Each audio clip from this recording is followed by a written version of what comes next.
certificate na chingba aduga guru sing wi kai kun najaba uchaba oina asi roi bi numit aduni hai ba numit asida koi gi dai selection bina na ba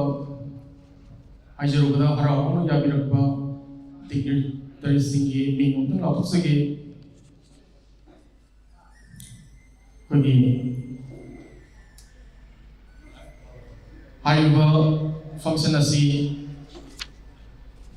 Manipur government ki art and culture mukhada artist ki tengwa ki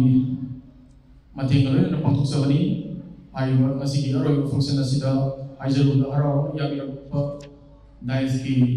maiteng ai bi lo ba dingi interesting adudi Bodha Chingtham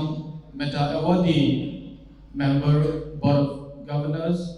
Eastern Zonal Cultural Center Kolkata Ministry of Culture, Government of India. Mathang sinna Sarangthem Daneswar Chenglei DG4 President Amadi Arwibda RK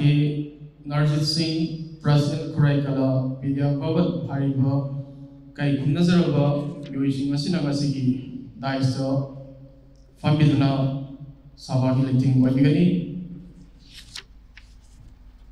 Arbikai Kunazaraba Singasibu,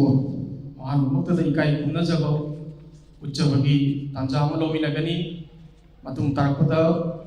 Nasigi, training the river, Nominasigi, training the artist Singu, Tambi Tapiva, Zasing Guru Singui Kai Kunazabu Uchabuina, Okwebu, Okatana, certificate Amadi, Lengan Field Singba, Kai Kunachagani. Maka tarappada mathang jatha zarpoina haiba artist singa training asi mapung phana asi loi bunumit asi da makoi gi tamjaru bugi mahi edu asi mayam da amthusabani tanjam sulomina gani mayam miku koi kardang gaminar mathung da asi gi function asi hogi ayam lobsege puja kardang gaminasi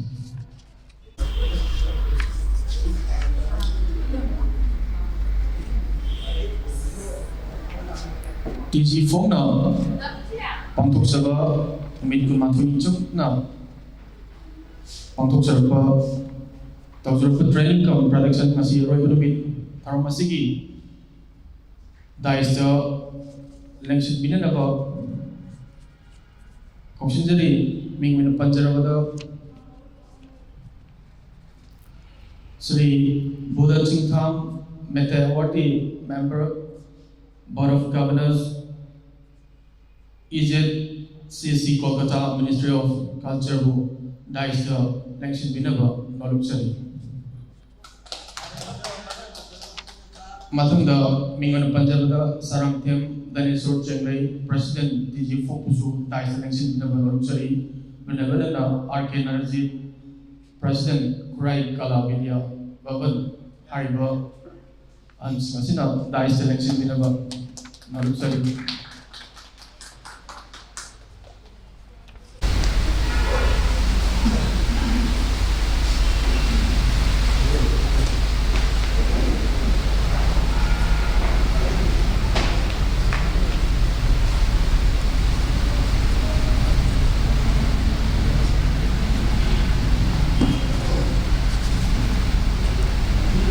Kai kumnazara sing asina dai selection ikraba matunda kai kumnazara poina lengan fi amount tang kulo tapigani apoi DJ4 ki volunteer sing na election director na dai selection bi ba tingi sing asibo kai kumna poina lengan fi amount kulo tapigani election director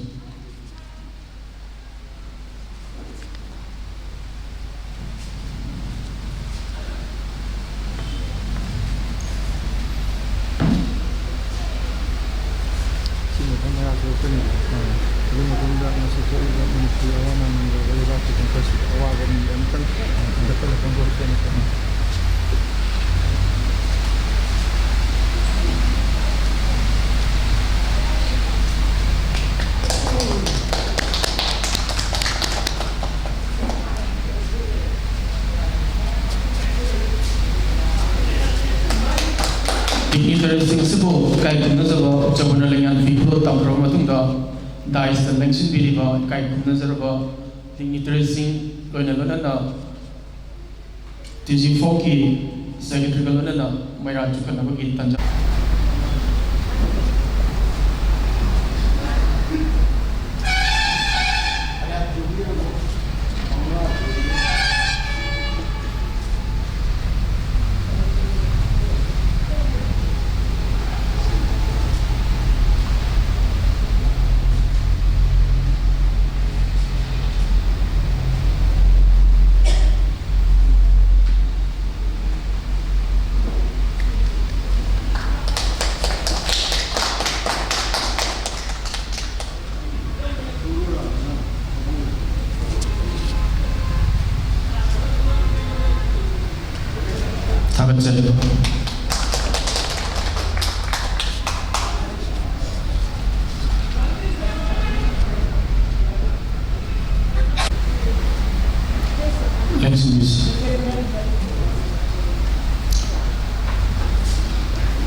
Masigi function asi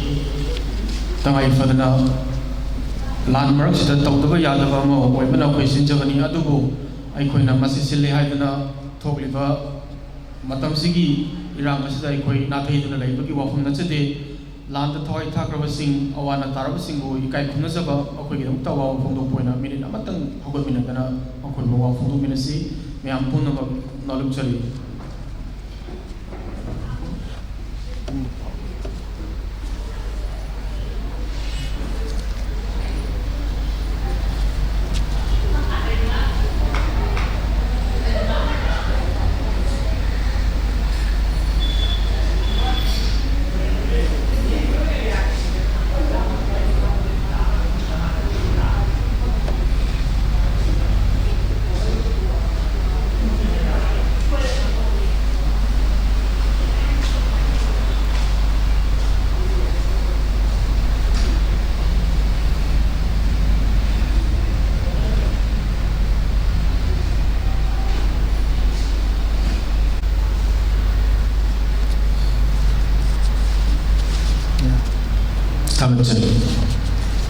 matung tarku program mana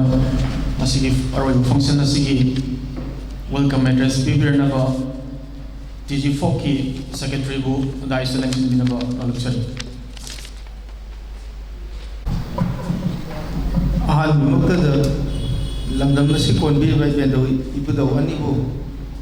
sena thagon jaraga nasi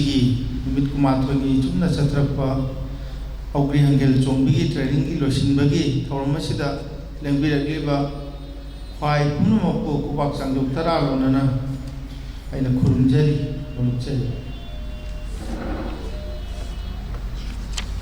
ngasi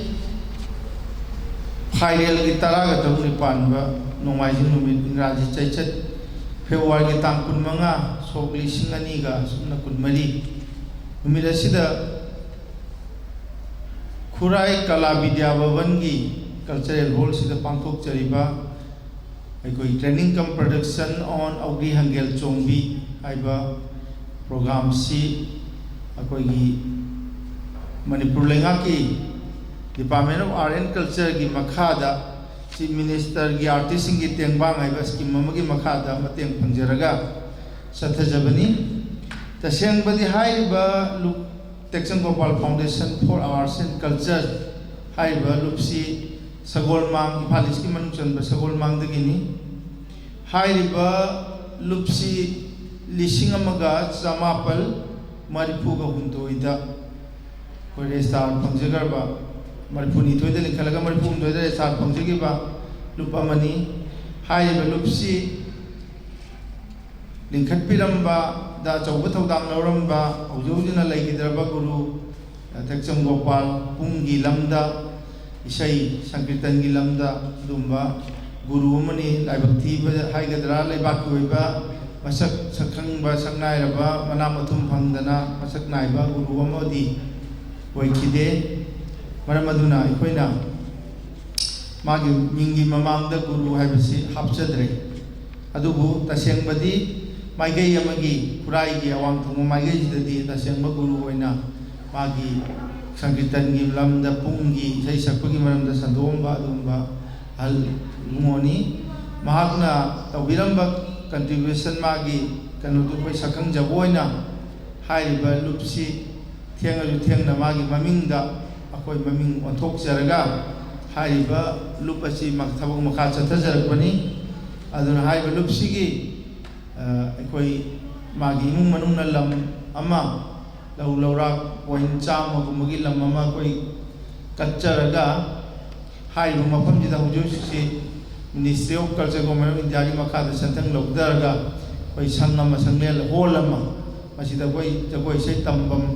मयाम पुनफम मखाता थबक तौननबगी थबक पाइगचरी अदुगा हाइरिबा तेन गबन मिकुमाथोइनी गोइबा training programme सी सगोल मांगदा जमचंबा लागी थौरम अमगा लोइना हौदोकचबनी अदु तंबसी तंबा होरकपदा मयाम हेन खंगबिरे हौजि सगोल मांग पुखाउजी थोइबा मणिपुर की इरांगजिदा Sagol पुखाउजी red zone होइबा खामेलोक का हाइरिबा lump जी kilometre अनि अहुमदंग लामनबो होइबा अदुना पुंगनिंग लैतादबा वाखल लैतादबा मरकसिदा इमोइना पुंगी मखोल जंत्र की मखोल जगोई की साथेक्से तौरुबदे याम ताइवोनबा याम लानना उबगी तंजा अमा लाक मरम अदुना टाइम बाउंडनिना प्रोग्राम जिदि तौदबा यादबनिना मसिगी मफमजी होंगदे यारक्तदना कोई खुराइदा लैबा कला विद्या भवन की कम्प्लेक्स सिदा कोई वाइजबनी लौजबनी मसिदा हराव हरावना थौपुबिरिबा कला भवन की थौपुबिरिबा मिंगोन हंगचरबदा आरके नरजित सिंह अदगी आइगे ओजा गुरु कोई प्रेमानंदा अदगी शोभान चिंगमना याम हराव हरावना मतेंग पांगबिदना पांगथोकचबनी सिगुंबा प्रोग्राम असे मसिगी थौरमसिगी दमक आइखोइना फंपाक तक लेंखटबिदुना थौरमगी लेंटेंग ओइबिनबा हाइजरुना लेंबिरगलेबा मिंगोइन हंगचरबदा बुद चिंगथाम मेटावार्डी member board of governors zonal eastern zonal cultural centre Kolkata की मेंबर ओइबिरिबा ओजा अहनमक्तदा हरावते यामना ओक्चरी खुरुमजरी मथंदा लुपसिगी हुजुजिक प्रेसिडेंट ओइना पुबिरिबा मिंगोइन हंगचरबदा सरांगतेम दनेश्वर चेंगलै आहाइबा लैगिद्रबजा गुरु गोपाल सिंगी हेक हथेंगना छात्र ओइना थंबिरंबा तंबिरंबगा हिंगौरिबा अदुंबा इकाय खुमनजरिबा हुजिना प्रेसिडेंट ओइना पुबिरिबा आम तरावना हुचरी लोइना खुरुमजरी मथंगदा मिंगोन हंगचरबदा आरके नरजित सिंह अदुगा खुराई कला विद्या भवन की नौजी प्रेसिडेंट ओइबिरिबा ओजाबु थौरमजी की गेस्ट ऑफ ऑनर ओइना लेंसन बिनबा हाइजबदा याबिरकपा लोइना नंगसी लाकबिबगी तम हरावते याम होकचरी खुरुमजरी लोइना नमांग लेंसन बिरिबा पाटोन फंग लेंसन बिरिबा अलमन सिन्ना ओजा गुरु लाई गुरु खुदिंग मपुसु हरावते याम होकचरी खुरुमजरी कल्चर से यामना ताइबंगी मियोय पोक्ता खुनाय अमदे यामना तंगाई फदना थानबा यादबा कल्चर की थाक्सी लेरगदी मी मरोल सिविलाइजेशन मागी खुंदारपगी खुनसेमपगी मवोंग मतौसी याम वांगना लौनबा अदुगा सिविलाइजेशन जी नियमगदी नियमिबा कांगुजी तिगलुदा कल्चर जी मेनमान तादबा कल्चर लेतबा मकोई की मनाक लेतबगी पोट ओइना तौ अदुना अदुगुंबगी कांगलोनदुदा मितैयब फुरुपसी अदुगी मति वांगना लेजरम अद कल्चर की सरुकसिदा मखल मथियल की थौरम मयाम अमा ले चथजबनी सिदा लुप अमा लेखतना इकोइना गवर्नमेंट की मतियं खर लौजरगा चथजरिबा प्रोग्राम सी हतकी ओइना तेक्सम गोपाल फाउंडेशन सिंजरिबसिना औग्री हंगेल चोंबी हाइबसिदा कोई की ट्रेनिंग से चथजबनी मजी करिगिनो औग्री हंगेल चोंबी हुजिक थाबल चोंबी जिनी अदुबु मसी इराई इराई लाइना थाबल चोंबी से चही खुदिंगी याम कुंगना तोइना चोंगी लेप्ते लोइना खंगी थाबल चोंबी हारगा मसिदा इखलकलिबा लेसाबी पाखंजिंगी खंगनजबगी उनजबगी तंजा लौनै अदुगा मिपुम खुदिमगी चिलदा थाबल चोंबी से तौई अदुबु थाबल चोंबी हाबसी कदाइदे होरकपा करम कांदा होरकपा कमाइना लाखिबा madugi mamangda kari maungda tauba haibna chingbajigi paringda au yamna maru oigraba Ougri Hangel Chongbi haibase laigi hakdagi ibudo bakangba laing tok sanamai wari simbul manung channa yauba ura tarena chonggiba ke momo haibna chingba madugi akupadi koi oja guru dagi phangmigani ure ana madugi wakalwan je koi nung palani ji khangminnaba mathok taba maruoina jagoi sani ne thokleiba nupam cha nupi macha adagi oja guru chingi marakta ju masi nai thijindaba nainadaba yawbani na masi ki tanja amak numikuma thoini sida laujabani aduna magi khonglon khusaron nung de chelibe chel tawgadaba mong lichat hana ariba horoko je anobudana kamai hon thokkiba thaidokiba haibana chingba khenaba jingje nainaba nainaminaba aduga khangminnaba artist amoina jagoi loi ama oina masigi nungi oi waje khangda yaraktabagi tanja du khangnanaba thamjaba aduga atopa point namana hairiba Ougri Hangel Chongbi haibase karino kamaina sai kamaina sei kamaina magi khongchat khongi khonglon khutki khusa khuthekse kamaina tawi haibana chingbaje wari da theory da adagi thabak oina practical oina utlaga tammi bajigi khudingmakse record toksanba migi mon documentation tawba ai boina thamba mina uhoba video oina thamba smaina documentation gi saru kama yauri sina lakadaba mirol da watchi muttanaba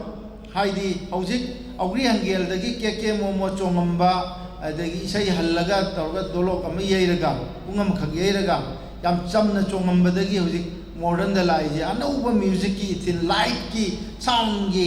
adagi chombagi mahong matau masi film lom da western lom da bollywood lom da changjan gi bagi aduga hana gi ariba originality je mangakpagi ponama laide kan mangam nanabani koina ngasi record tawdana thamdoriba adagi mayamda madugi uthokadoriba adagi jagoi sari mena sari bajingdasu chumna narauba jagoi maibi jagoi leibade classical jagoi ade harau jagoi mana leiriba mayamji sum sagragasu kom na irai laina thambilamba thabal chongbi gi machatche masi mangdana bi yokhanaba sinjaba dum pandamni aduna yamna lairu oiba haibadi ingrajida intangible cultural heritage sai kogi hana lejaram yam yam mutkido yaba mutkiba yaba ugidaba yaba pot adu mai manung chanba adumba jagoi makhalamani Ougri Hangel Chongbi aduna attention jage tinbirba khwai thonamna aikogi program je lorpada asigi nubikuma thoni chumna chatharakpa training jigi artist singje sina program ji performance pibigani aduga sida mateng pangri oja guru adagi kala bhavan gi alaman khai kumna lakbrio khai pang amana thagat chabuga loina amana khurumjari welcome address pipi rambagi damma tiji foki yamba secretary section bobo mathang tarak program hoina kogi masigi training asida satri laiba artist singbu tambi takpiriba oza sing aikona guru hoina khangna jariba oza sing asibu ikai khunna jaba makoibu sakta jabu hoina kautoksage kai kun wutsage ahan mamaktada mingwana panjarabada guru laitonjam subhas mitai guru asibu kai khunna jaba loirna daista poksinjari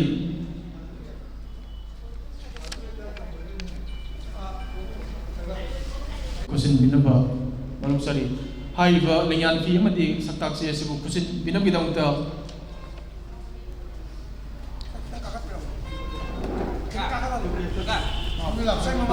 Sibkes ki fapam landa lengsin biriba zaibuna lenyan fi amadi certificate kusina bigan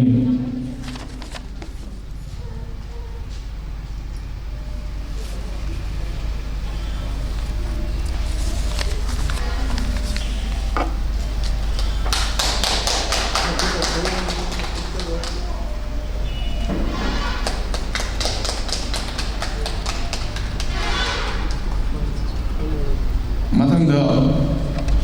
ꯒꯨꯔꯨ ꯃꯤꯡ ꯑꯣꯏꯅ ꯄꯟꯖꯔꯕꯗ ꯌꯨꯝꯂꯦꯝꯕꯝ ꯄ꯭ꯔꯦꯃꯥꯅꯟꯗ ꯂꯦꯡꯁꯤꯟꯕꯤꯁꯨꯗ ꯒꯨꯔꯨ ꯄ꯭ꯔꯦꯃꯥꯅꯟꯗ ꯂꯦꯡꯁꯤꯟꯕꯤꯔꯛꯁꯤ ꯍꯥꯏꯔꯤꯕ ꯒꯨꯔꯨ ꯑꯁꯤꯕꯨ ꯏꯀꯥꯏ ꯈꯨꯝꯅꯖꯕ ꯑꯃꯗꯤ ꯂꯦꯡꯌꯥꯟꯐꯤꯒ ꯂꯣꯏꯅꯅ ꯁꯛꯀꯥꯛꯆꯦ ꯈꯨꯠꯁꯤꯟꯅꯕꯤꯔꯝꯕ guest of ꯑꯣꯅꯔꯕꯨ ꯅꯣꯜꯂꯨꯛꯆꯔꯤ guest of ꯑꯣꯅꯔꯅ ꯈꯨꯠꯁꯤꯟꯅꯕꯤꯒꯅꯤ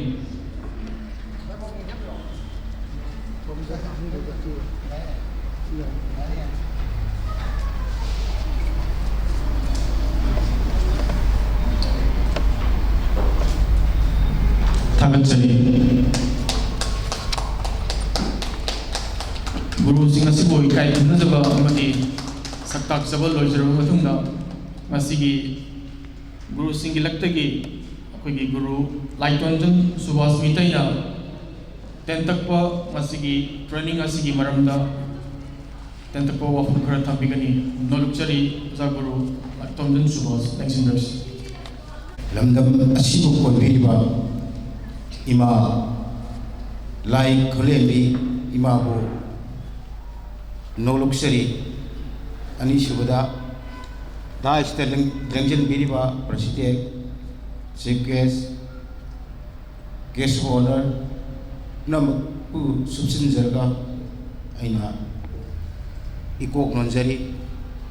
ꯂꯦꯡꯕꯤꯔꯛꯂꯤꯕ ꯑꯩꯈꯣꯏꯕꯨ ꯇꯥꯛꯄꯤꯕ ꯉꯝꯂꯕ ꯑꯗꯨꯒꯨꯝꯂꯕ ꯑꯩꯒꯤ ꯄꯥꯕꯨꯡ ꯑꯩꯒꯤ ꯏꯆꯦ ꯏꯃꯥ ꯏꯕꯦꯟ ꯈ꯭ꯋꯥꯏ ꯄꯨꯝꯅꯃꯛꯄꯨꯁꯨ ꯑꯩꯅ ꯑꯍꯥꯟꯕꯃꯛꯇꯗ ꯑꯍꯨꯝꯁꯨꯕꯗ ꯈꯨꯔꯨꯝꯖꯔꯤ ꯍꯧꯖꯤꯛ ꯇꯤꯖꯤ ꯐꯣꯛꯀꯤ ꯅꯨꯃꯤꯠ 12ꯅꯤ ꯆꯨꯞꯅ ꯑꯩꯈꯣꯏꯒꯤ ꯑꯧꯒ꯭ꯔꯤ ꯍꯪꯒꯦꯜ ꯆꯣꯡꯕ ꯍꯥꯏꯗꯅ ꯇ꯭ꯔꯦꯅꯤꯡꯒ ꯂꯣꯏꯅꯅ ꯑꯩꯈꯣꯏ ꯄꯥꯡꯊꯣꯛꯆꯔꯤꯕ ꯑꯁꯤꯒꯨꯝꯕ ꯑꯔꯣꯏꯕ ꯅꯨꯃꯤꯠ ꯑꯁꯤꯗ ꯁꯝꯂꯞꯄ ꯑꯩꯈꯣꯏꯒꯤ ꯑꯧꯒ꯭ꯔꯤ ꯍꯪꯒꯦꯜ ꯆꯣꯡꯕ ꯑꯁꯤꯒꯤ ꯍꯧꯖꯤꯛꯅ ꯊꯥꯕꯜ ꯆꯣꯡꯕ ꯍꯥꯏꯅ ꯍꯥꯏꯕꯤꯔꯤꯕ ꯑꯁꯤꯒꯤ ꯃꯇꯦꯛ ꯑꯃꯈꯛ ꯑꯩꯅ ꯁꯨꯝ ꯑꯩ ꯇꯝꯕꯤꯔꯝꯕ ꯂꯥꯏ ꯑꯣꯏꯈ꯭ꯔꯕ ꯑꯣꯖꯥ ꯑꯥꯔ ꯀꯦ ꯑꯆꯧꯕꯤ ꯁꯅꯥ ꯑꯃꯗꯤ ꯑꯩꯒꯤ ꯇꯝꯕꯤꯔꯝꯕ ꯑꯥꯔ ꯀꯦ ꯅꯕꯤꯜꯕꯨ ꯉꯁꯤ ꯅꯧꯅ ꯃꯐꯝ ꯑꯁꯤꯗ ꯄꯟꯖꯔꯒ ꯂꯩꯈꯤꯗ꯭ꯔꯕ ꯂꯥꯏ ꯑꯣꯏꯈ꯭ꯔꯕꯁꯤꯡꯕꯨ ꯑꯩꯅ ꯈꯨꯔꯨꯝꯖꯔꯤ ꯃꯈꯣꯏꯅ ꯈꯨꯠ ꯄꯥꯏꯗꯨꯅ ꯑꯣꯖꯥꯁꯤꯡ ꯒꯨꯔꯨꯁꯤꯡꯅ ꯑꯩꯈꯣꯏꯕꯨ ꯇꯥꯛꯄꯤꯔꯝꯃꯤ ꯀꯔꯝꯅ ꯍꯥꯏꯕꯤꯔꯝꯃꯒꯦ ꯍꯥꯏꯕꯗ ꯑꯗꯨꯉꯩ ꯑꯩꯈꯣꯏꯒꯤ ꯌꯥꯝꯅ ꯃꯩꯅꯋꯥꯏ ꯇꯥꯡꯅ ꯁꯪꯉꯩꯒꯤ ꯑꯗꯨꯒꯨꯝꯂꯕ ꯋꯥꯔꯤꯗ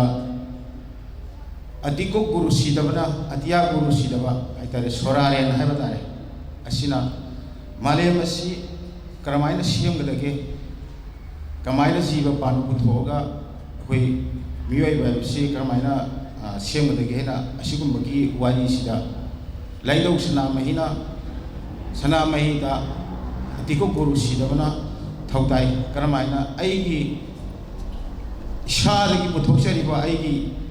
ꯃꯃꯤ ꯅꯪꯅ ꯉꯁꯤ ꯇꯥꯏꯕꯪ ꯑꯁꯤꯗ ꯂꯩꯔꯤꯕ ꯖꯤꯕ ꯄꯥꯟꯕ ꯂꯩꯒꯗꯕ ꯏꯁꯤꯡ ꯅꯨꯡꯁꯤꯡ ꯄꯨꯝꯅꯃꯛ ꯂꯣꯏꯅꯃꯛ ꯁꯦꯝꯃꯣ ꯍꯥꯏꯅ ꯑꯗꯨꯃꯥꯏꯅ ꯇꯧꯗꯅ ꯊꯧꯗꯥꯕꯤ ꯊꯧꯗꯥꯔꯕ ꯃꯇꯨꯡꯁꯤꯗ ꯂꯣꯏꯅ ꯁꯦꯝꯕ ꯁꯥꯕ ꯂꯣꯏꯔꯀꯥꯟꯁꯤꯗ ꯅꯪꯅ ꯁꯦꯝꯖꯔꯤꯕ ꯅꯪꯅ ꯁꯥꯖꯔꯤꯕ ꯅꯪꯅ ꯇꯧꯖꯔꯤꯕ ꯄꯨꯝꯅꯃꯛꯁꯦ ꯃꯁꯤ ꯀꯔꯝꯍꯥꯏꯅ ꯇꯧꯗꯅ ꯌꯣꯛꯈꯠꯀꯗꯒꯦ ꯑꯗꯨ ꯑꯣꯏꯇꯥꯔꯒꯗꯤ ꯑꯩꯒꯤ ꯑꯍꯜ ꯃꯇꯝꯒꯤ ꯑꯣꯏꯁꯤꯜꯂꯛꯂꯕꯅꯤꯅ ꯅꯤꯡꯊꯧꯒꯤ ꯐꯝꯁꯦ ꯅꯪꯉꯣꯟꯗ ꯅꯠꯇ꯭ꯔꯒ ꯅꯪꯒꯤ ꯅꯅꯥꯎꯄꯥꯗ ꯁꯤꯟꯅꯕ ꯇꯥꯔꯦ ꯑꯗꯨ ꯁꯤꯟꯅꯔꯝꯗꯥꯏꯗ ꯅꯪꯅ ꯁꯦꯝꯖꯔꯤꯕ ꯁꯥꯖꯔꯤꯕ ꯃꯥꯂꯦꯝꯁꯦ ꯅꯨꯃꯤꯠ 9ꯅꯤ ꯆꯪꯕꯅ ꯀꯣꯏꯌꯨ ꯑꯗꯨꯒ ꯀꯔꯤ ꯀꯔꯤ ꯋꯥꯠꯂꯤ ꯍꯥꯏꯗꯅ ꯁꯦꯝꯗꯅ ꯁꯥꯗꯅ ꯑꯗꯨꯃꯥꯏꯅ ꯇꯧꯗꯅ ꯂꯣꯏꯔꯕ ꯃꯇꯨꯡꯗ ꯍꯜꯂꯛꯑꯒ ꯅꯄꯥ ꯑꯩꯉꯣꯟꯗ ꯇꯥꯛꯒꯗꯕꯅꯤ ꯑꯗꯨꯒ ꯅꯪ ꯅꯤꯡꯊꯧ ꯑꯣꯏꯒꯗꯕꯅꯤ ꯅꯠꯇ꯭ꯔꯒ ꯅꯅꯥꯎꯄꯥꯅ ꯑꯣꯏꯒꯗꯕꯅꯤ ꯍꯥꯏꯕꯒꯤ ꯋꯥꯍꯩꯁꯤꯃ ꯑꯗꯨꯃꯥꯏꯅ ꯊꯝꯕꯤ ꯑꯁꯨꯝꯅ ꯍꯥꯏꯔꯕ ꯃꯇꯨꯡ ꯑꯁꯤꯗ ꯁꯅꯥꯃꯍꯤꯅ ꯃꯄꯥꯒꯤ ꯌꯥꯊꯪ ꯂꯧꯔꯒ ꯃꯥꯂꯦꯝ ꯂꯩ ꯀꯣꯏꯕ ꯆꯠꯈꯤ ꯑꯗꯨꯗꯒꯤꯗꯤ ꯑꯉꯥꯡ ꯅꯋꯥ ꯑꯣꯏꯔꯤꯕ ꯑꯩꯈꯣꯏꯒꯤ 7ꯅꯤ ꯁꯨꯕ ꯑꯉꯥꯡ ꯑꯩꯈꯣꯏꯒꯤ ꯄꯥꯈꯪꯕꯁꯤ ꯃꯇꯝꯗꯨꯗ ꯑꯍꯜ ꯂꯃꯟ ꯀꯩꯅ ꯍꯥꯏꯗꯤ ꯑꯣꯖꯥ ꯒꯨꯔꯨꯅ ꯑꯩꯈꯣꯏꯒꯤ ꯂꯥꯏꯅꯧ ꯑꯩꯈꯣꯏꯒꯤ ꯁꯣꯔꯥꯔꯦꯟꯒ ꯃꯕꯥꯅꯤ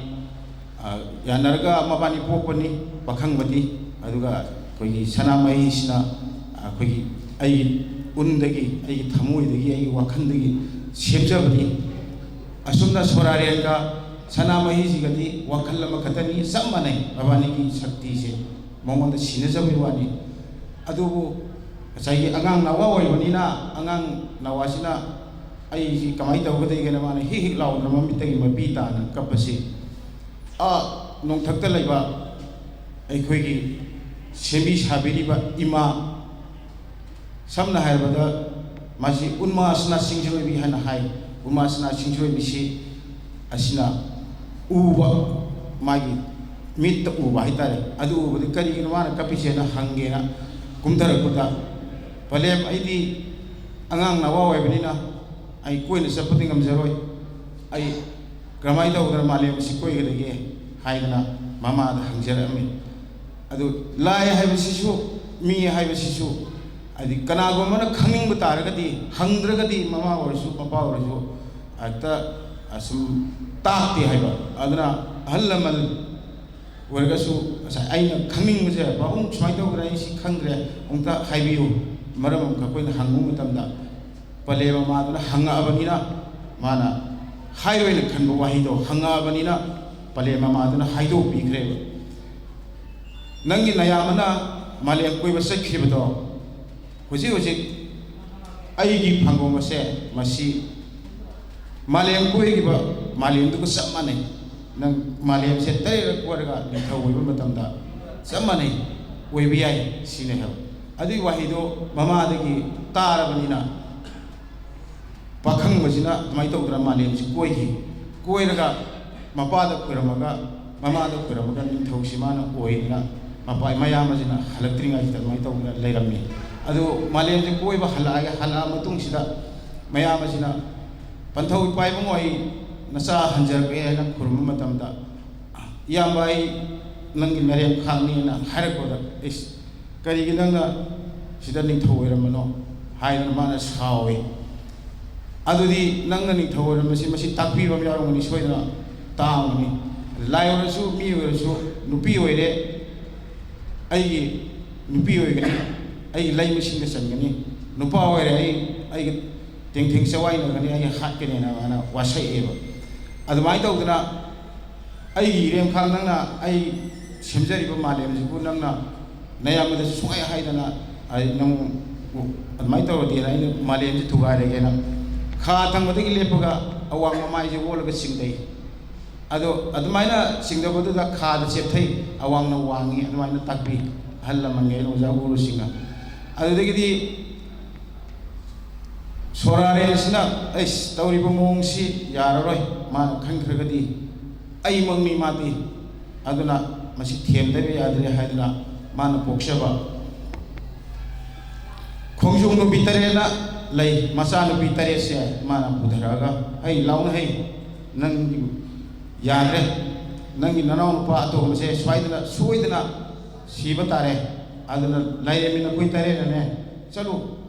ꯊꯠꯅ ꯁꯅꯥꯃꯍꯤꯁꯦ ꯊꯠꯂꯨꯁꯨ ꯃꯥꯅ ꯇꯧꯔꯤꯁꯦ ꯃꯥꯅ ꯆꯠꯄ ꯖꯒꯥꯗ ꯅꯈꯣꯏꯅ ꯊꯠꯂꯨ ꯍꯥꯏꯅ ꯑꯗꯨꯃꯥꯏꯅ ꯇꯧꯗꯅ ꯁꯣꯔꯥꯔꯦꯟꯁꯤꯅ ꯑꯗꯨꯃꯥꯏꯅ ꯇꯧ ꯑꯇꯤꯡꯀꯨ ꯒꯨꯔꯨ ꯁꯤꯗꯕꯁꯤꯅ ꯊꯧꯗꯥꯕꯤꯔꯛꯇꯅ ꯂꯥꯏꯔꯦꯝꯕꯤ ꯇꯔꯦꯠꯁꯤꯅ ꯂꯥꯏꯅꯨꯔꯥ ꯇꯔꯦꯠꯁꯤꯅ ꯁꯅꯥꯃꯍꯤꯅ ꯆꯠꯂꯤꯕ ꯖꯒꯥꯁꯤꯗ ꯊꯠꯂꯒ ꯃꯅꯥꯎ ꯅꯨꯄꯥꯁꯦ ꯍꯥꯠꯀꯦꯅ ꯇꯧꯕ ꯃꯇꯝꯗ ꯑꯗꯨꯃꯥꯏꯅ ꯇꯧꯅ ꯁꯤꯖꯤꯟꯅꯈꯤ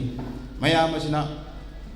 ꯍꯣ ꯍꯥꯏꯌꯣ ꯍꯩꯍꯥ ꯍꯧ ꯍꯥꯏꯌꯣ ꯍꯩꯌꯥ ꯁꯥꯃ ꯇꯦꯡꯊꯦꯡꯅꯁꯦ ꯂꯨꯇꯨꯡ ꯁꯤꯡꯂꯤ ꯊꯦꯛꯅ ꯋꯥꯏꯔꯝ ꯂꯝꯁꯤꯡ ꯀꯣꯟꯗ ꯌꯥꯝꯕ ꯂꯐꯨ ꯐꯝꯇꯥꯔꯣ ꯇꯦꯡꯊꯦꯡ ꯆꯋꯥꯏꯅꯁꯦ ꯏꯅꯨꯡ ꯆꯧꯍꯤ ꯀꯣꯟꯗ ꯍꯥꯏꯗꯅ ꯋꯥꯍꯩꯁꯦ ꯃꯌꯥꯝꯕꯁꯤꯅ ꯍꯥꯏ ꯑꯗꯨ ꯂꯥꯏꯔꯦꯝꯕꯤ ꯇꯔꯦꯠꯁꯤꯅ ꯁꯨꯝ ꯊꯠꯂꯒ ꯁꯨꯝ ꯑꯩꯈꯣꯏꯒꯤ ꯀꯩꯅꯣ ꯊꯠꯄ ꯃꯇꯝꯁꯤꯗ ꯂꯥꯏꯅꯤꯡꯊꯧ ꯂꯥꯏ ꯅꯨꯔꯥ ꯑꯩꯈꯣꯏꯒꯤ ꯂꯥꯏꯅꯤꯡꯊꯧ ꯃꯥꯄꯟꯁꯤꯁꯨ ꯌꯥꯎꯏ ꯍꯥꯏꯗꯅ ꯑꯗꯨꯃꯥꯏꯅ ꯇꯥꯛꯄꯤ ꯑꯗꯨꯅ ꯃꯈꯣꯏ ꯂꯥꯏ ꯅꯨꯔꯥꯁꯤꯒ ꯂꯥꯏꯅꯤꯡꯊꯧ ꯃꯥꯄꯟꯁꯤꯒ ꯑꯩꯈꯣꯏꯒꯤ ꯊꯠꯃꯤꯟꯅꯔꯦ ꯍꯥꯏꯔꯒ ꯑꯩꯈꯣꯏꯒꯤ ꯀꯩꯅꯣꯁꯤ ꯁꯅꯥꯃꯍꯤꯁꯤ ꯑꯗꯨꯃꯥꯏꯅ ꯇꯧꯗꯅ ꯊꯦꯝꯅꯅꯕ ꯋꯥꯍꯩ ꯑꯃꯈꯛ ꯑꯩꯈꯣꯏ ꯃꯌꯥꯝꯅ ꯁꯤꯖꯤꯟꯅꯩꯕ ꯂꯥꯏꯔꯦꯝꯕꯤ ꯇꯔꯦꯠꯁꯤꯅ ꯂꯥꯎꯔꯒ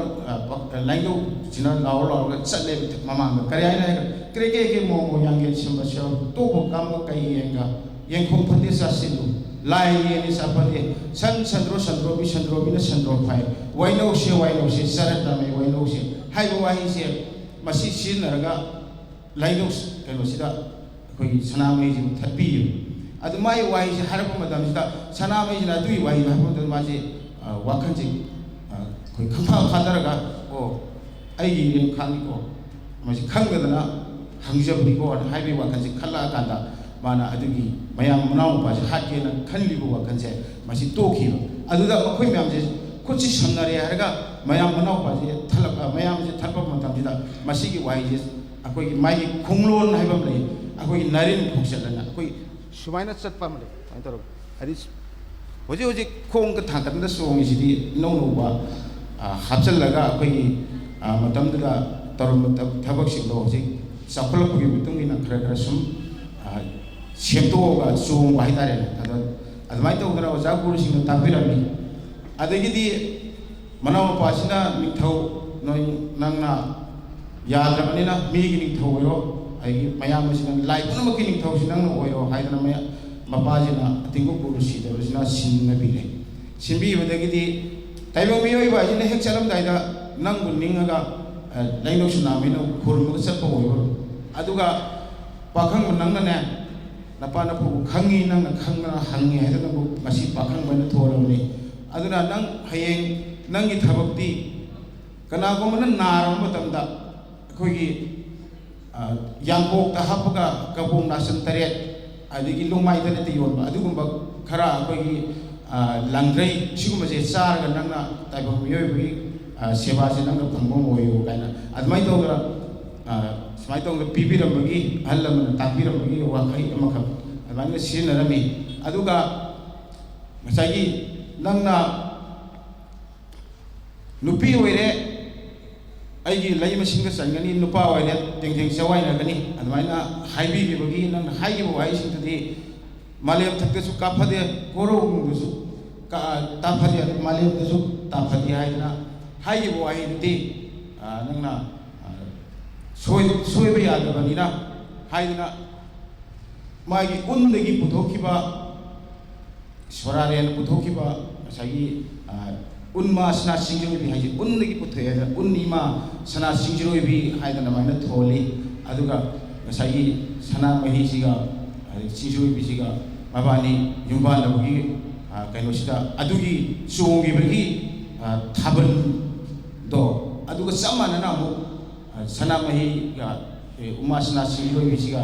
ꯑꯩꯈꯣꯏꯒꯤ ꯀꯔꯤ ꯂꯨꯍꯣꯡꯕ ꯃꯇꯝꯗ ꯑꯗꯨꯃꯥꯏꯅ ꯑꯃꯨꯛꯁꯨ ꯆꯣꯡꯉꯤ ꯑꯗꯨ 33 ADꯒꯤ ꯃꯇꯝꯅꯤꯁꯨ ꯍꯥꯏ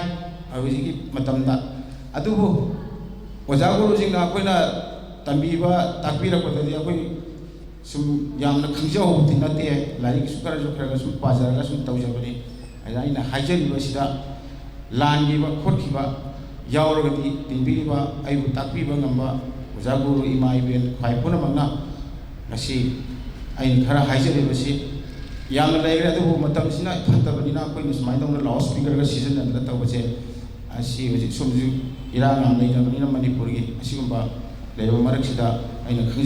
ꯈꯔꯗꯪ ꯍꯥꯏꯖꯕꯁꯤꯗ ꯂꯥꯟꯈꯤꯕ ꯈꯣꯠꯈꯤꯕ ꯌꯥꯎꯔꯁꯨ ꯃꯌꯥꯝ ꯄꯨꯝꯅꯃꯛꯅ ꯉꯥꯛꯄꯤꯒꯅꯤ ꯍꯥꯏꯗꯨꯅ ꯍꯥꯏꯔꯤꯕ ꯋꯥꯍꯩꯁꯤꯅ ꯇꯦꯟꯁꯤꯟꯖꯔꯤ ꯊꯦꯡꯛ ꯌꯨ ꯍꯤꯔꯝꯁꯤꯗꯩꯗ ꯑꯩꯈꯣꯏ ꯒꯨꯔꯨ ꯂꯥꯏꯇꯣꯟꯖꯟ ꯁꯨꯕꯥꯁꯅ ꯇꯦꯟꯇꯛꯄ ꯋꯥꯐꯝ ꯈꯔ ꯃꯌꯥꯝꯗ ꯊꯝꯕꯤꯔꯝꯕꯒꯤꯗꯃꯛ ꯍꯟꯅ ꯊꯥꯒꯠꯆꯔꯤ ꯃꯈꯥ ꯇꯥꯔꯛꯄ ꯑꯣꯏꯅ ꯑꯩꯈꯣꯏꯒꯤ आर्टिस्टिंग असिबु सक्ताक्चबो ओइना फीमेल आर्टिस्ट अमदि मेल आर्टिस्टिंग असिदा अखोइना सक्ताक्से खुसिन जगनी हारिबा फीमेल आर्टिस्टिंग असि रेडी लेबिनबा अमदि मेल आर्टिस्टिंग सु रेडी लेबिनबा निंसिंगजरी अहान बोइना फीमेल आर्टिस्टिंग दाइस द कोक्सिनजरी मखोइबु सक्ताक्से पिबिनबगिदमक दाइस द लेंसिन बिरिबा काय खुमनजरिबा प्रेसिडेंट बु नोलुकचरी फीमेल आर्टिस्ट सिंग द certificate खुसिनबिगनी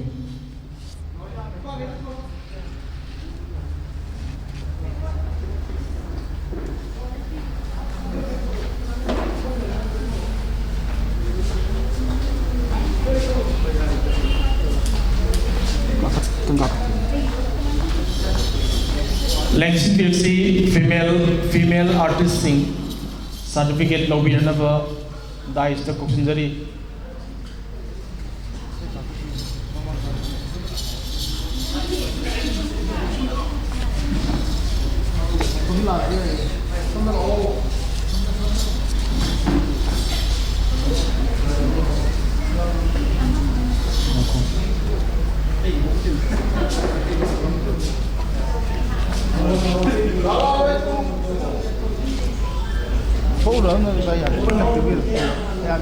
President na female artist sing da saktak se khushi nabiri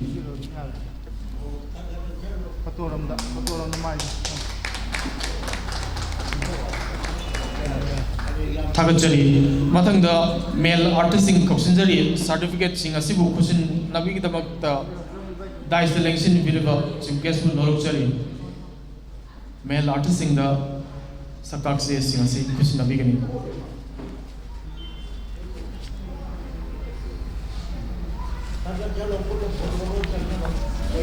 Punna video.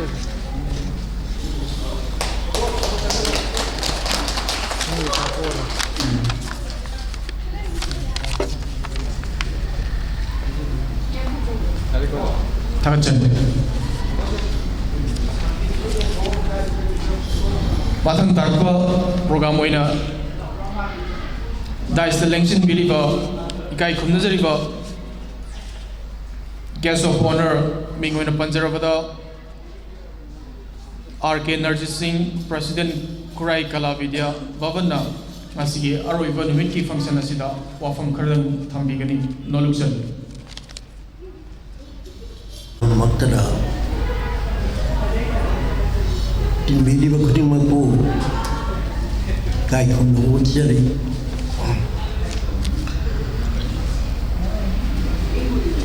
Tanda ngasigi sigumba function training cum production on Ougri Hangel Chongba Namit Kumar Thoini Surapa Aroiba function ne aywa jare production yu yawonina asigumba function si da matamjana lengbi Iba Toido Hendona Kai Kunavana Matikarba Si Akogi Buddha Singkham Yamna popular Weba Yamna Matamuling na Sina Java Hai Bawada Humbalitava Adugumba Kogi Inawai Metagi Awardini Aduga Yojima EJCC Kortagi Body Manung the Yawi Riva Adugumba Masangai Babioi Ni Aduga Lonana Akogi President Gi Hamamlang the Linkin Biriva Sarang Dev Ganesor Changlai President Haiwa Samstan Siwaki Siwoi Kai Kunova Putchari Matang Tarapasidi Nasigi Asigu Pakchala Sida Linkin Biduna Programasiu Mapu Paranava Yawi Riva Kudingmak Toito Endona Mediagi Miyoi Sing Kudingmaku and Supna Kumlonjari Avanikai Kuno Cheri Hai Vagasi Ougri Hangel Chongba Hai Vasi Akoi Waja Sawara So Yamna Marichumna Dilava Batam Siki Manunda Karino Karmai Chorokano Hai Batu Tapi Gre Mayamda Pongokana Tamin Nagre Adubo Ougri Hangel Chongba Matamdagi Mama Ngai Hey Mihuru Dagi Ler Labasi Gumba Asi Gi Manung the Liba Bayamasi Hidamasi Manung the Isilasi Asuki Bati Kupa Midai Singi Waina Manibuda Liba Midai Yati Singi Waina Tatanava Yadana lai matang-matanggi kanglon gi matungina ahung bagi matungina century amaga da laiba jagoi isegi sawong sadekta ahoba lakba asigumna mama gaida akwai ni kristana pokri mamangda leirababa asigumba sadang kanglon mawong matau laining laisongi thoromasi sum satsarpasi matang-matanggi matungina khara-kharadi ahoba dum lai se isai dawre mamangai da sama isai gi mawong matau aduga hojik sarliba asigi mawong matau chapa naba isai mayek ta oiraga su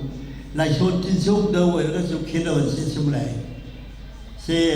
ngasi lai thorom tawbada soliba saiba si mamangai da solba sakpada phongdoliba wahi mawong adu hojiki matawga khenare se laison tinjon tawbada thau tawbada adagi maibi pena gida maibi gida pena gida moina saiba ngangiba lairon tiron singda su ahoba si khara dum marai asuna lakaduna ngasidi Ougri Hangel Chongba bi gi isai nomai gi thoram asida su mapung oiba khara manaraga su ahoba kaya oja kaya da guru kaya na magi ngot khara ahoba dum maui larik togan ba larik singhingila adubu mapung oina sile sile dudi sabane se mama gaida miyoi bana larik asi iringaida larik ibesidi kristana poba batung century tarari thoidei na trawa phau besi manungda larik lai chusi iba howe iba horiba sisu matamna da iramba larik sing asida kanana ibano karaba sok tarik da ibano karigi irimo haibasi ipan naba oina tawi kanana ibano akaram na iromino haibana singmasi adubu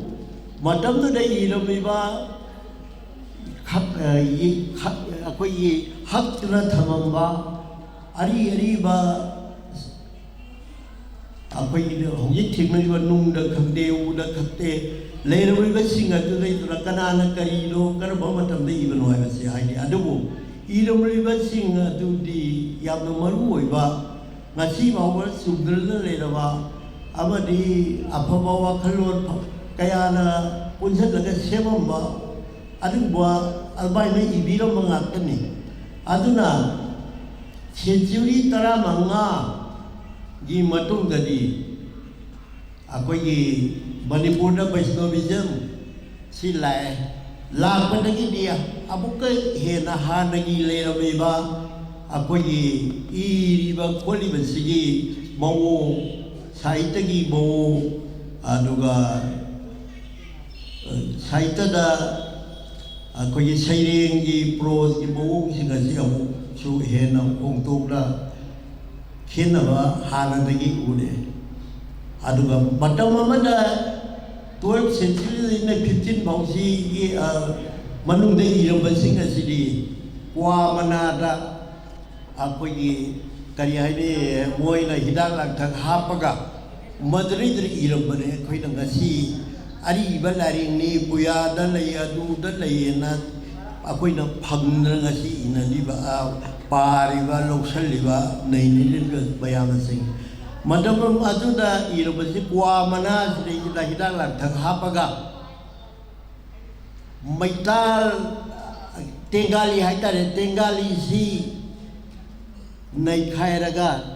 koi thongoi thanbagi tengali se masi nei khaire heraga masida sing si sugairaga sing gi sugairiba powder duga punjalle heraga ani sina semaga iraga thamamba adu malari ngatani ngasi lari ni haina ari ba puya dagi adu dagi ada de haina koina ari ba mayam thiraga taunare ba singase Sumaina lakpasina ngasi Ougri Hangel Chongbagi sisu matam kadai dai lari oina iramanate se oral literature haibadi pathang puthang naina ai ipana ai honda ai namo isana matamaina matam tuda bapana bachana sumaina pathang puthang naina lari ka leirambanate hari siguma sikhomjelaga hojiki lari la suoina puthoraktna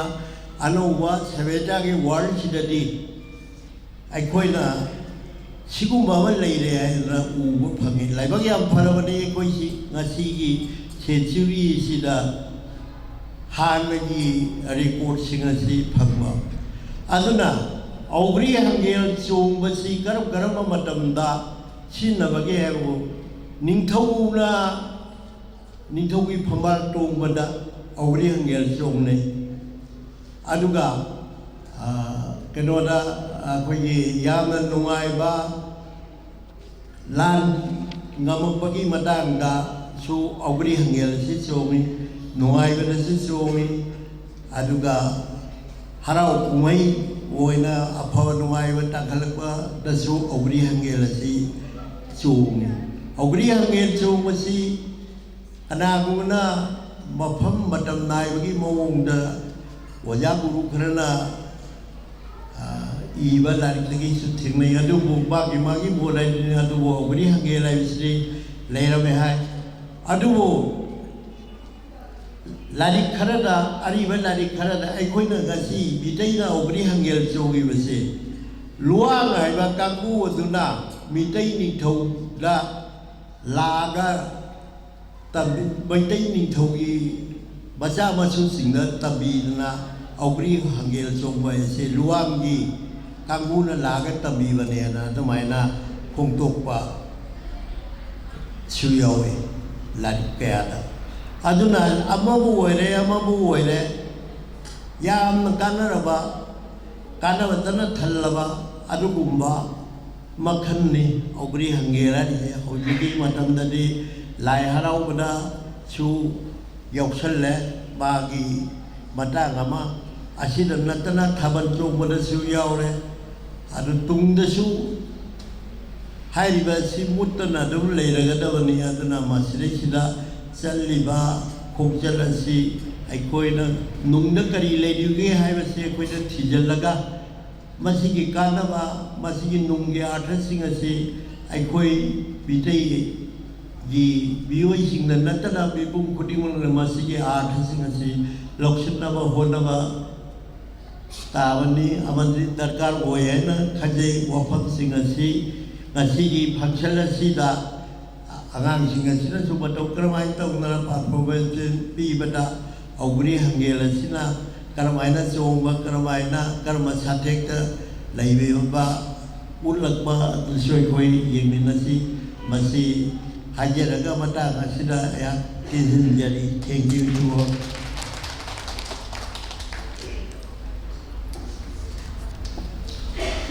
Ngasigi function na siya sumari lainaba Ougri Hangel Chongba haibasi gi nungbyeba wafam sing tongan ba hiram kaya da sinaramba amati tangai fadana aikoi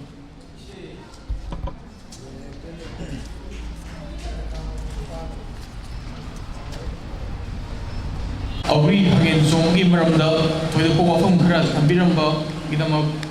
masigi guest of honor gi famam langda election biriba mingwena panjarabda RK Narjit Singh Kurai Kala Vidya Bhavan gi President Nobira bu aini election thagachari matung tarakpada dai election biriba ikai kumnajariba masigi chief guest ki famam langda election biriba mingwena panjarabda Buddha Chingtham Meta Awadi Member Board of Governors EZCC Kolkata mu dai ti masigi function na singa mari le no kung rata bilu no sa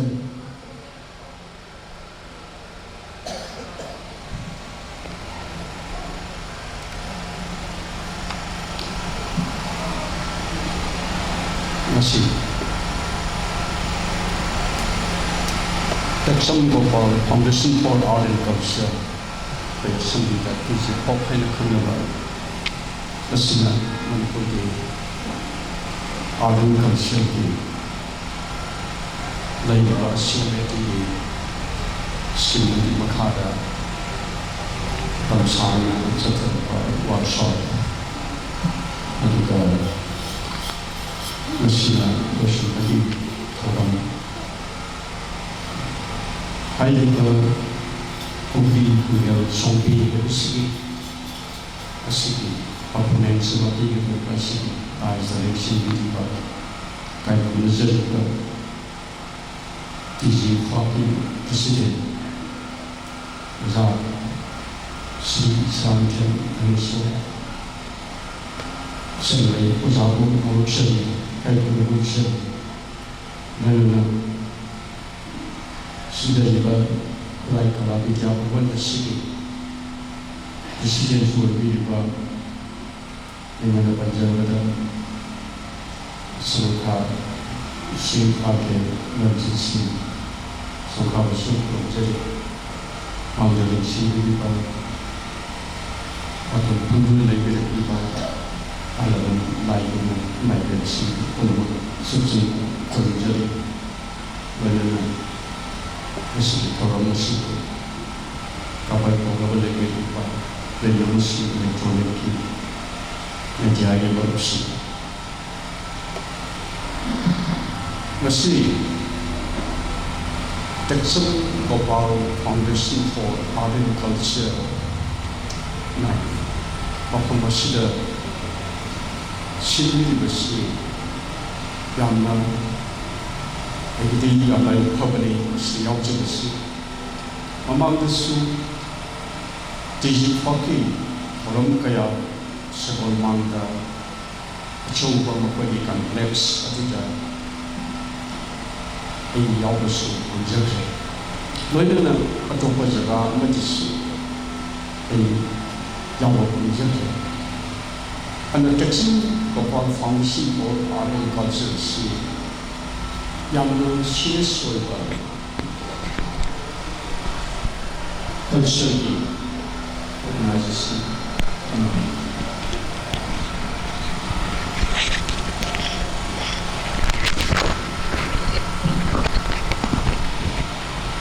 Manipur की lady पर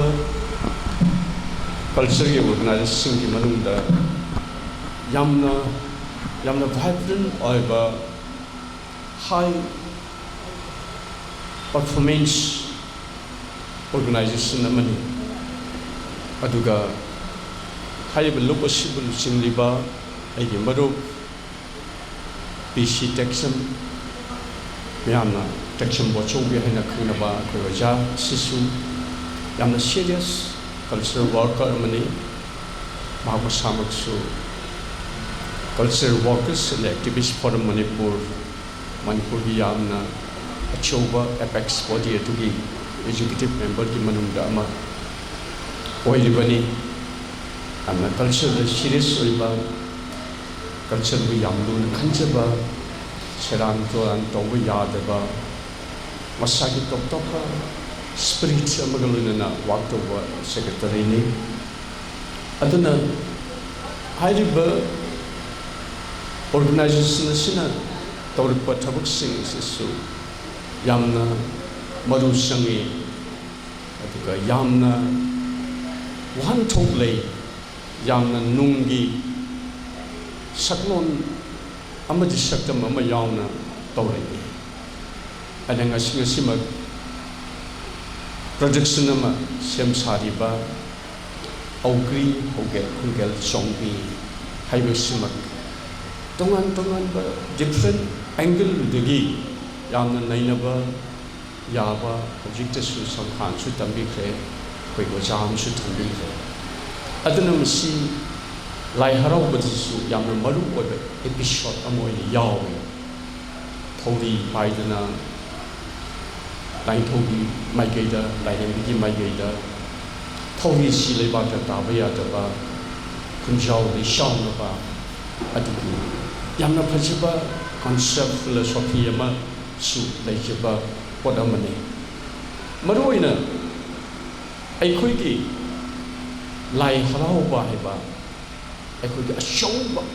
great work have done Aikoiki magnum office as a Masidagini Aikoiki si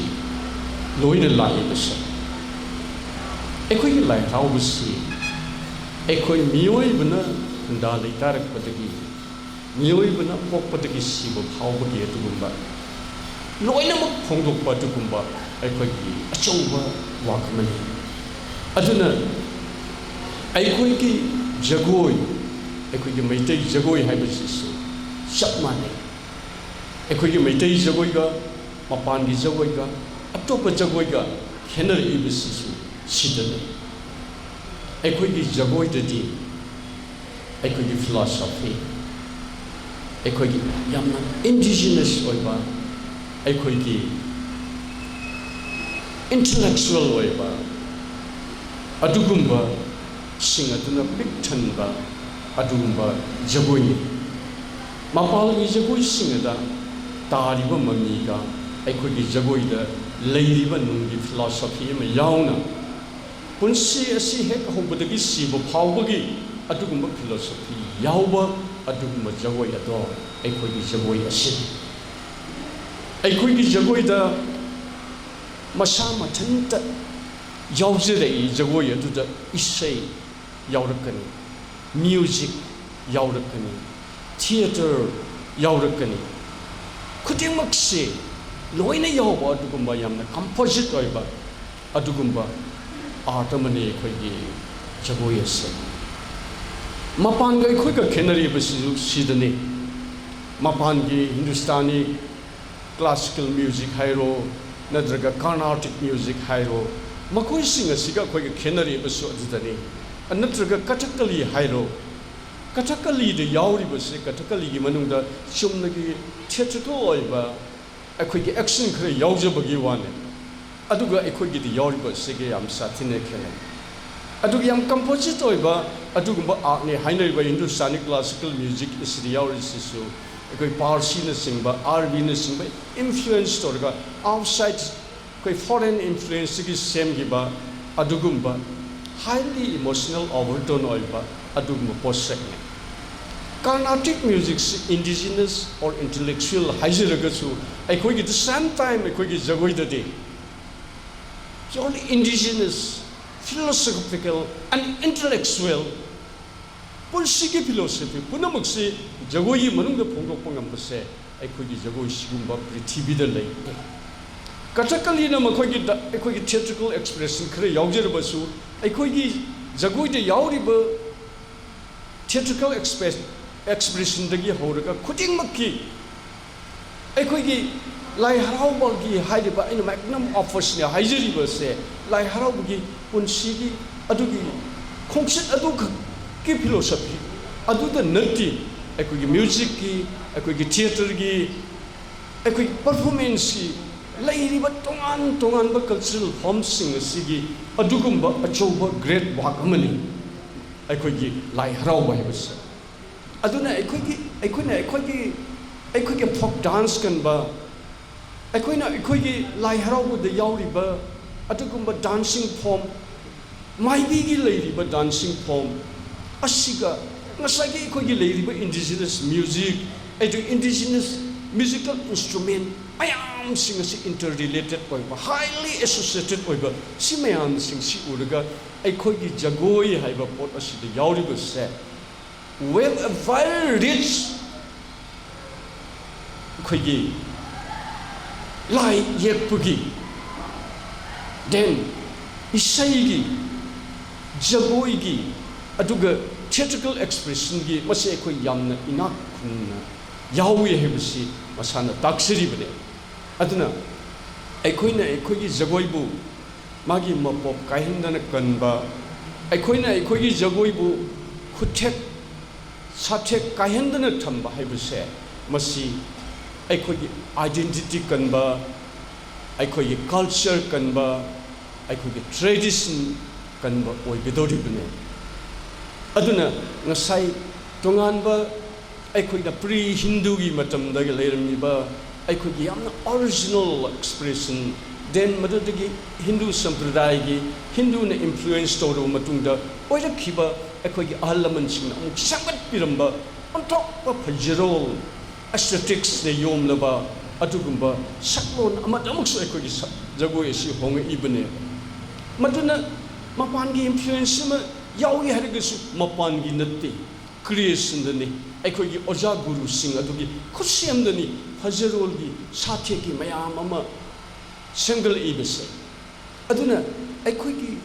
jagoi habasi karino jagoi karmai single e hade jagoi habase aikoi mioi bugi human emotion aikogi thought aikogi feeling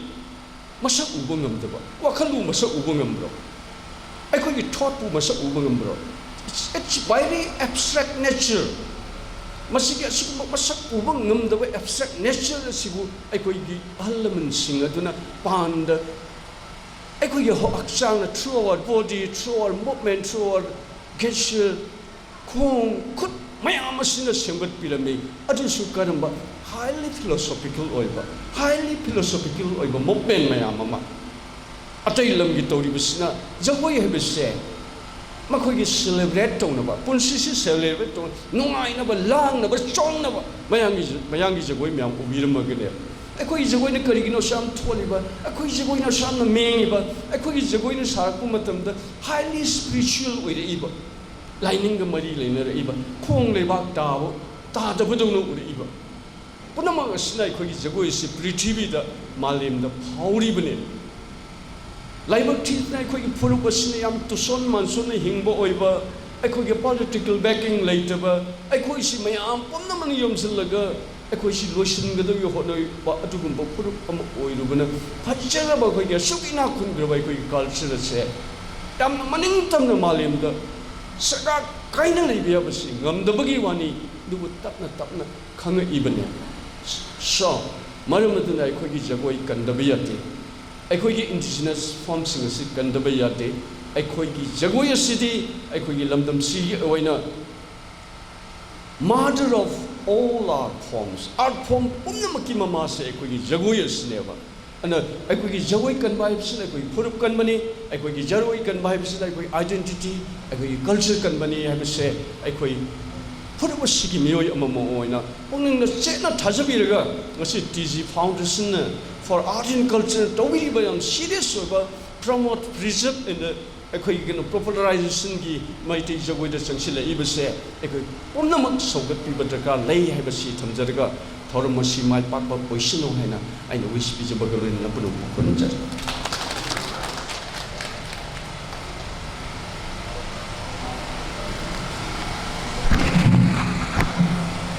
akoi fazakraba maiti yamna fazaraba kuthek sathek jagoi gi topa magun atopa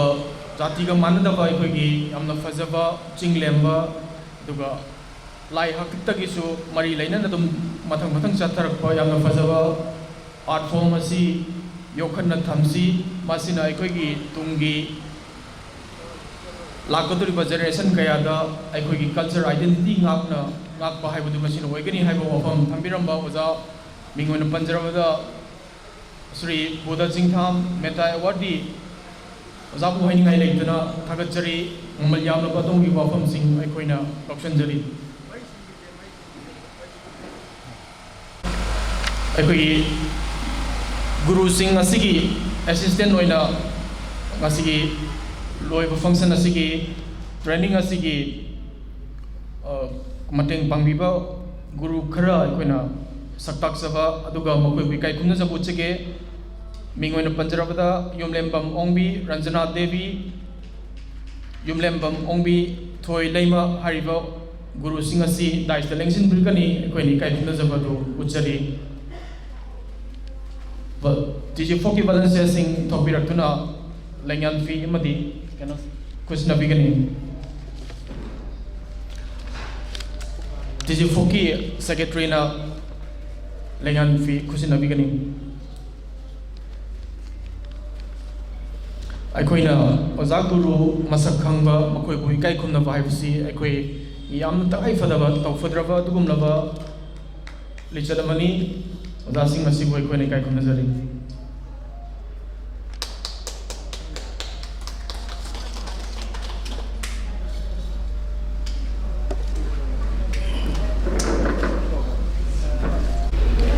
TG Foki Secretary na yumdem ongbi toy layman da lengan fi kusin na bili oda sing si wikai tumajan tagachari matung tarfa program oina ngasigi dais the lengsen biliva TG Foki president noina dais ki leiting wa biliva mingon hangan servada sarang them danesor Chenglei asi function asi kamari le na presidential space pibigani noluk chalu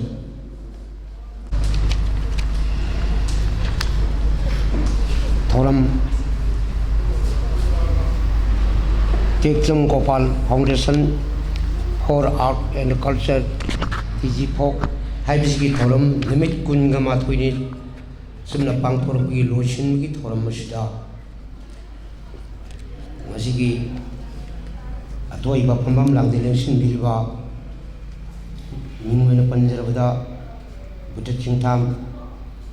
ewardi amadi sigi mapam sigi kala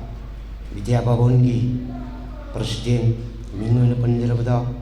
kai kumajaraba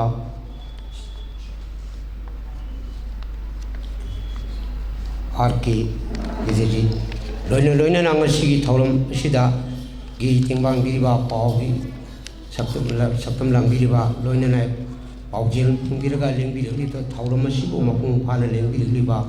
onimo pui kai subjin jergai kai khun bocheri ai matam sang na logjeroi hiram masida ngasigi pangthokli ba ai Ougri Hangel haibagi hiram asigi saita sai aroi ba pangthok de thoram si maramda henjinna thoidok endok na I makat jajaroi loina na asida ina panjining badi hiram kayamuk leina kuppa maron bidi kona nene bironga sagi aina ai oina tamjining badi haiba amadi khangba tambiriba oza sing amadi ngasigi mahi roisingna ngasi jagoi saba haire haibisina taba kari gino haiba nunggi hoibudi kumna tijin biro aina titeng thamjage ngasai mari leina na haibi kharba khoigi Ougri gi maramdadi sugaina jasing abadi atoi betangbat de lengbi ribuna sugaina thapigre khajitang mari leina na thabira bada awat ba patte khajikak tu lokachagi Ougri ga thaban jongbaga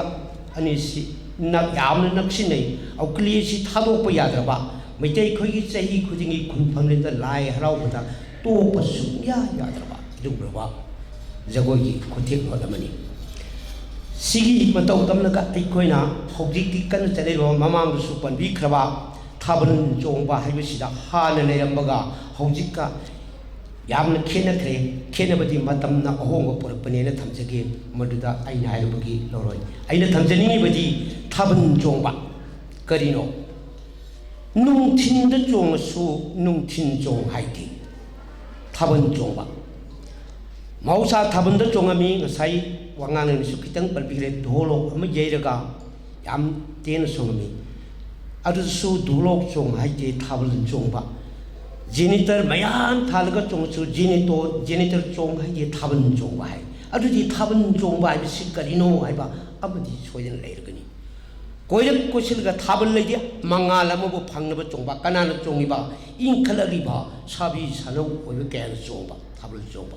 karino phangnaba chongbidi awang ba magi punsigi phidam ningai oigidoriba awang ba pandam ma phangnaba chongba aduba thaban Chongba awang ba mangaladu phangnabagi thaban Chongba koirak kosillaga inkhalariba sabi sanau oibana koirak kosillaga chongbido thaban awang adu phangnabagi pandamni thabaladu phangnabagi adudaba luta ner khabigeda adugo inkhalakpisina aikoi nattaba wakanda sendanabagi dabda mangaladu mapung phana phangdribu khawbudi ai karigumba yumba lambida atei topalam phang lambi chattanabagi pukning warak nabagi adugumlaba thambiraba phajekraba wangolol amani thabal Chongba amaboro kuchongdudi hojikini aina hairu suyaroi aina thamjaningi badi aikoi si inkhalakliba naha moina ai punsi si karmaina hinggadage ꯄꯨꯟꯁꯤꯁꯤ ꯀꯔꯝꯕ ꯅꯨꯡꯉꯥꯏꯅ ꯂꯦꯟꯒꯗꯒꯦ ꯃꯉꯥꯜ ꯑꯃ ꯐꯪꯅꯕ ꯆꯣꯡꯕꯅꯤ ꯍꯥꯏꯕꯒꯤ ꯋꯥꯈꯜꯂꯣꯟ ꯑꯗꯨ ꯊꯝꯕꯤꯔꯒ ꯊꯥꯕꯜ ꯆꯣꯡꯕ ꯍꯥꯏꯕ ꯋꯥꯐꯝ ꯑꯁꯤ ꯈꯛꯇꯪ ꯅꯤꯡꯁꯤꯡꯕꯤꯌꯨ ꯍꯥꯏꯅ ꯑꯩꯒꯤ ꯃꯥꯏꯀꯩꯗꯒꯤ ꯊꯝꯖꯒꯦ ꯂꯣꯏꯅꯅ ꯂꯣꯏꯁꯤꯜꯂꯛꯄꯗ ꯍꯧꯖꯤꯛꯇꯤ ꯁꯥꯡꯅ ꯇꯥꯔꯤꯉꯩ ꯃꯊꯪꯒꯤ ꯊꯧꯔꯝ ꯑꯃꯁꯨ ꯁꯥꯡꯅ ꯂꯩꯔꯤꯕꯅꯤꯅ ꯇꯝꯕꯤꯔꯤꯕ ꯃꯍꯩ ꯂꯣꯏꯁꯪꯒꯤ ꯇꯥꯛꯄꯤꯔꯤꯕ ꯑꯣꯖꯥ ꯑꯃꯗꯤ ꯇꯝꯂꯤꯕ ꯍꯤꯔꯝ ꯈꯨꯗꯤꯡꯃꯛꯅꯁꯨ ꯑꯩ ꯍꯩꯕ ꯅꯠꯇꯕ ꯈꯪꯕ ꯅꯨꯡꯒꯤ ꯑꯣꯏꯕ ꯊꯥꯕꯜ ꯆꯣꯡꯕ ꯍꯥꯏꯕꯁꯤꯅ ꯀꯔꯤꯅꯣ ꯑꯗꯒꯤ ꯑꯩꯈꯣꯏꯒꯤ ꯑꯧꯀꯨꯂꯤ ꯍꯪꯒꯦꯜ ꯍꯥꯏꯕꯁꯤꯅ ꯀꯔꯤꯅꯣ ꯍꯥꯏꯕꯒꯤ ꯃꯃꯤꯡꯗꯨ ꯈꯛ ꯅꯠꯇꯕ ꯅꯨꯡꯒꯤ ꯑꯣꯏꯕ ꯋꯥꯍꯟꯊꯣꯛ ꯈꯪꯃꯤꯟꯅꯕ ꯄꯨꯝꯅꯃꯛ ꯂꯣꯏꯅ ꯂꯩꯕꯤꯔꯤꯕ ꯏꯃꯥ ꯏꯕꯦꯜꯁꯤꯡꯅꯁꯨ ꯉꯁꯤꯗꯤ ꯊꯥꯕꯜ ꯆꯣꯡꯒꯅꯤ ꯍꯥꯏꯔꯒ ꯍꯥꯏꯕꯒꯤ ꯊꯥꯕꯜ ꯆꯣꯡꯕꯗꯨ ꯅꯠꯇꯕ ꯍꯧꯖꯤꯛꯀꯤ ꯑꯣꯏꯅꯗꯤ ꯑꯩꯒꯤ ꯑꯣꯏꯅ ꯍꯥꯏꯖꯕꯅꯤ ꯃꯌꯥꯝꯗꯨꯗ ꯑꯩꯅ ꯍꯥꯏꯕꯒꯤ ꯇꯤꯛꯁꯨ ꯂꯩꯇꯦ ꯊꯥꯕꯜ ꯆꯣꯡꯗ꯭ꯔꯦ ꯏꯔꯥꯡ ꯑꯣꯏꯅ ꯆꯣꯡꯉꯦ ꯃꯁꯤꯃꯇꯪ ꯇꯣꯛꯊꯣꯛꯑꯒ ꯊꯥꯕꯜ ꯆꯣꯡꯕ ꯍꯥꯏꯕ ꯐꯖꯕ ꯅꯨꯡꯒꯤ ꯑꯣꯏꯕ ꯃꯐꯝꯗꯨꯃ ꯈꯛꯇꯪ ꯂꯧꯈꯠꯃꯤꯟꯅꯔꯒ ꯇꯨꯡꯅ ꯈꯟꯊꯃꯤꯟꯅꯔꯒ ꯁꯨꯃꯥꯏꯅ ꯑꯁꯤꯒꯨꯝꯂꯕ ꯃꯥꯡꯈꯤꯒꯗꯧꯔꯤꯕ ꯏꯅꯥꯠ ꯑꯁꯤꯕꯨ ꯑꯃꯨꯛ ꯍꯟꯖꯤꯜꯂꯛꯄꯗ ꯈꯖꯤꯛꯇꯪ ꯇꯦꯡꯕꯥꯡ ꯑꯣꯏꯒꯗ꯭ꯔꯥ ꯍꯥꯏꯅ ꯉꯁꯤ ꯇꯤꯗꯤ ꯐꯥꯎꯟꯗꯦꯁꯟꯅ ꯁꯤꯟꯖꯔꯤꯕ ꯑꯁꯤꯒꯤ ꯃꯄꯨꯡ ꯐꯥꯍꯟꯕꯤꯔꯤꯕ ꯂꯦꯡꯕꯤꯔꯛꯂꯤꯕ ꯄꯨꯝꯅꯃꯛꯄꯨ ꯏꯀꯥꯏ ꯈꯨꯝꯅꯕ ꯍꯣꯠꯆꯔꯒ ꯃꯇꯥꯡꯁꯤꯗ ꯇꯦꯟꯁꯤꯟꯖꯈꯤ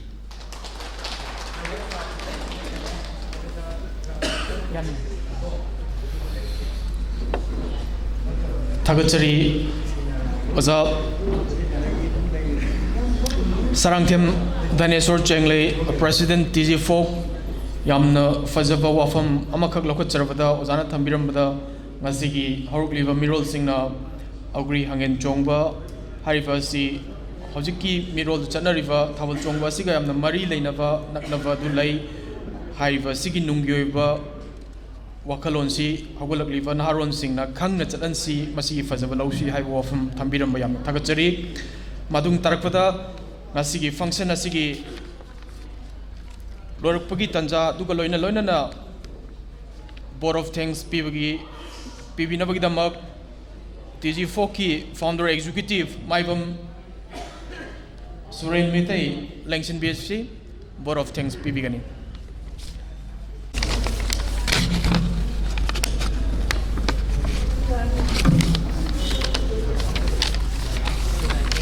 हौजिकी मणिपुरदा ममी सांथरलिबा अदुगा यामनि सिथरकलबा असिगुम्बा कल्चर की फिबम असिदगी तंगाई फदना असिगुम्बा मणिपुर की कल्चर ट्रेडिशन असी नाक्तब यादे हाइदुना फेब्रुवारी की हौखिबा तांग कुनगा मंगा दगी सॉरी तांग मंगा दगी नंगसी फावबा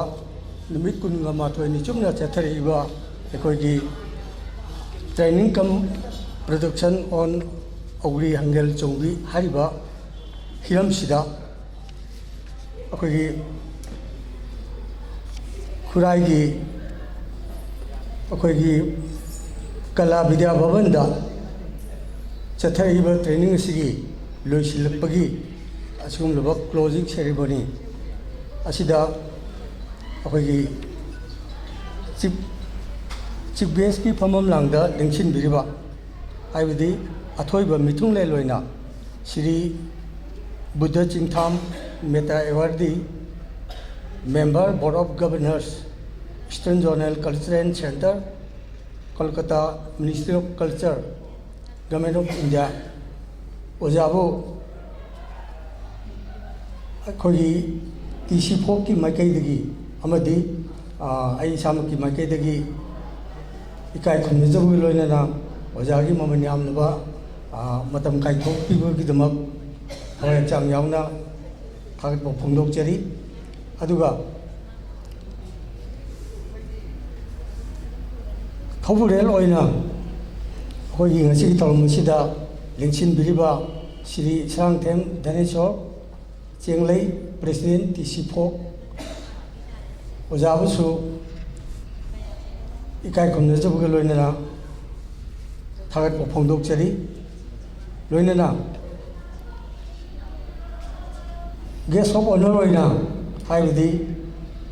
इकाई खुनजरिबा मिथुंगलेंगी फमफम लांगदा लेंसिन बिरिबा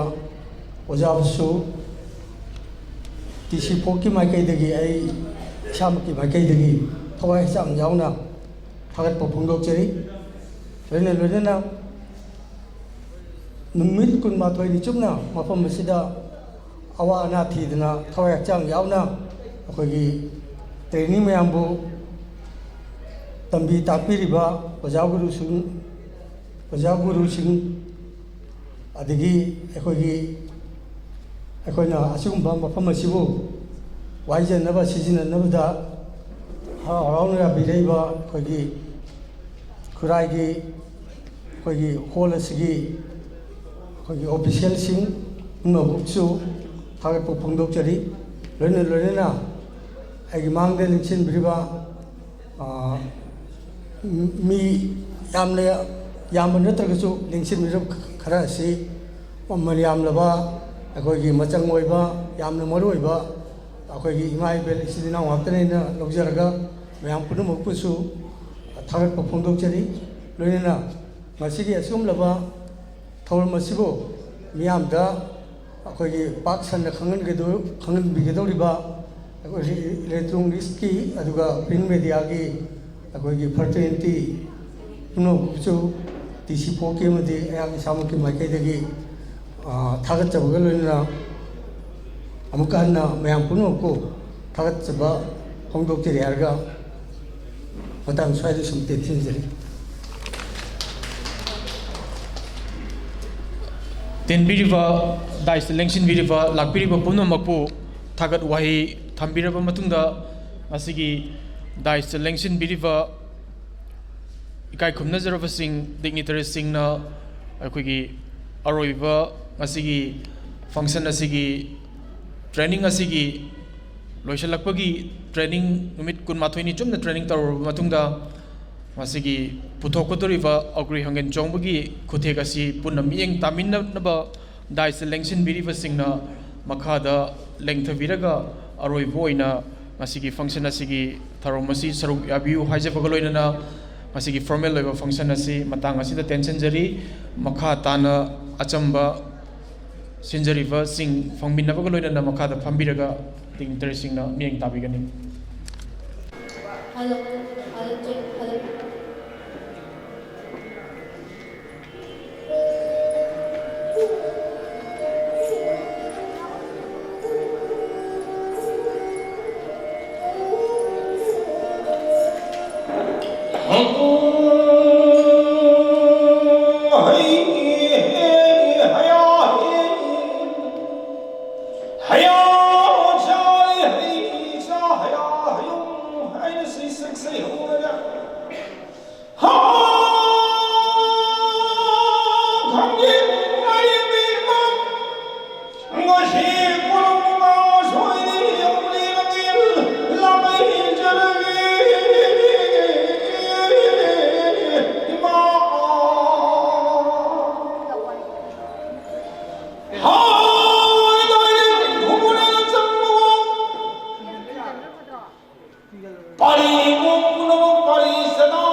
couple of